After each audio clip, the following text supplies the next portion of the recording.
मेरी एक बड़ी लेग में सर 5 से 10 लाख का बिजनेस होता है और दूसरी लेग में छोटी लेग है उसमें 50,000 1 लाख या कहा जाए तो ना कुछ बिजनेस होता है। इसका पूरा कारण है कि मैं डेली नए स्टेशन पर नहीं जा पाता। तो मैं क्या कर सकता हूँ, ऐसा एक टीम के लीडर ने कमेंट किया है और वो चाहता है कि उसको समाधान दिया जाए, कैसे वो काम कर सकता है, उसको कैसे करना चाहिए, पार्ट टाइम में वो व्यक्ति है और कैसे उसको बिल्ड करना है, कैसे दोनों लाइनों को बराबर कर सकते हैं। 3 लाइन है 4 लाइन है, हमको ये समझना है कि जितनी भी बड़ी लाइन के अलावा आप बाहर का बिजनेस मेंटेन करना चाहते हैं, मतलब सारी लाइनों को बराबर हिस्से में रखना चाहते हैं, ये आपका सवाल है। तो मैं आपको बताना चाहता हूँ साथियों, जहाँ भी आप जॉब कर रहे हैं और आपको ऐसा लगता है कि मेरी महीने में 4 से 5 छुट्टियां मिल जाती हैं और उसमें मैं फुल टाइम दे सकता हूं, तो उस दिन को आपको डिसाइड करना है कि ये डे यानी Sunday is direct selling day, या जो भी आपके कंपनी का नाम है आप उसको रख लीजिए, पहला फाइनल आपको कर लेना है।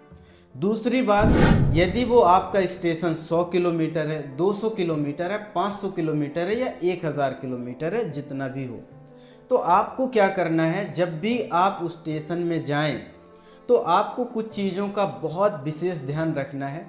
सबसे पहले आप यदि महीने में 2 बार जा रहे हैं, 2 बार ओनली, तो आपको क्या करना है कि वो जो टीम के लीडर हैं, 10 होंगे, 15 होंगे, 20 होंगे, जितने भी होंगे, आपको तो डायरेक्ट ज्वाइनिंग उनको नहीं देना है। इस बात का विशेष ध्यान रखना है, उन लीडरों को डायरेक्ट ज्वाइनिंग नहीं देना।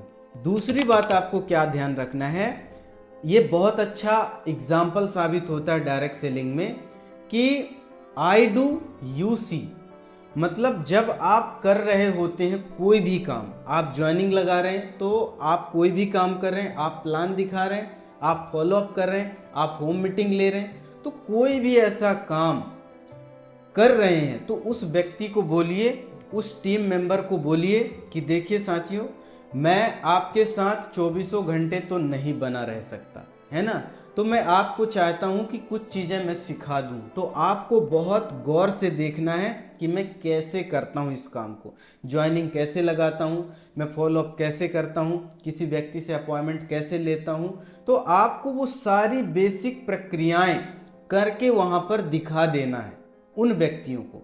फिर आपको क्या करना है, जब आप दूसरी बार जाते हैं तो आपको कहना है कि जो चीज़ें मैंने आपको करके दिखाया था, छोटी छोटी चीज़ें, उनको क्या करना है, आधी आप करेंगे आज, आधी कल मैं करूँगा।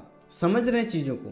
तो इससे क्या होगा कि वो लोग सीखेंगे। आपने सही तरीके से प्लान दिखाया, आधा प्लान दिखाया और बीच में ही रोक दिया कि अब प्रोडक्ट की जो सीरीज है वो हमारे नीतीश जी हैं, इसके बारे में बताएंगे कि क्या क्या प्रोडक्ट आते हैं, उसकी क्वालिटी क्या है। तो थोड़ा सा आपने उनको दे दिया।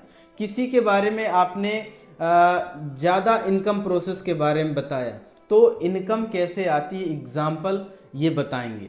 तो आपको बीच बीच में उनको थोड़ा थोड़ा समय देना है, थोड़ा थोड़ा इनविटेशन का समय देना है, यदि वो सेमिनार में है तो, यदि होम मीटिंग में है तो उनको थोड़ा सा इन्वॉल्व करिए। अगली बात आपको ध्यान रखना है कि उन व्यक्तियों को ये बोलना है कि मैंने किया था तो आपने देखा था, अब आप करोगे पूरी चीज़ें तो मैं देखूंगा।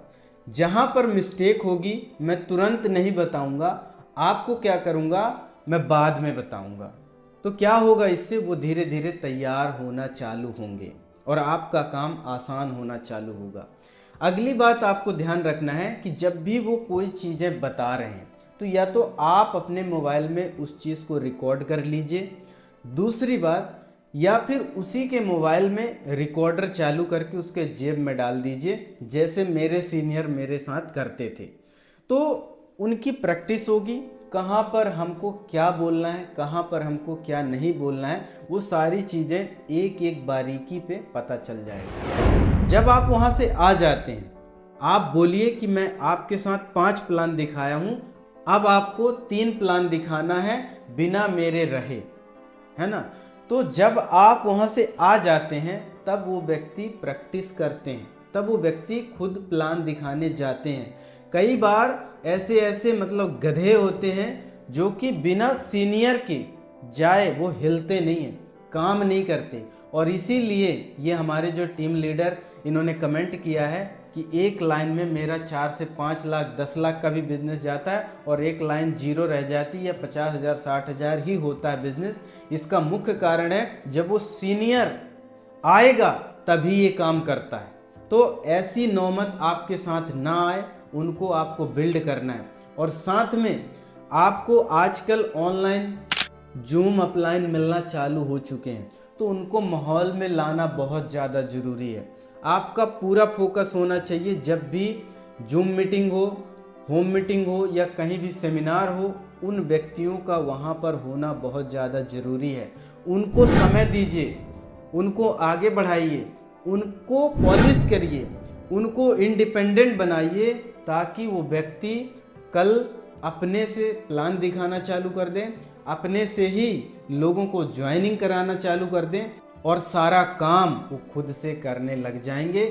जिस दिन ये काम हो गया ना, जिस दिन बेसिक स्टेप जो आपके टीम लीडर हैं, दूसरी लैग के लोग हैं, वो पूरा काम खुद से करने लग जाएंगे, तो आप महीने में 4 बार जाते थे ना, तो आपको महीने में 1 बार जाना पड़ेगा। 2 महीनों में कहो 1 बार जाना पड़ जाए, धीरे धीरे बिल्ड हो जाएगा।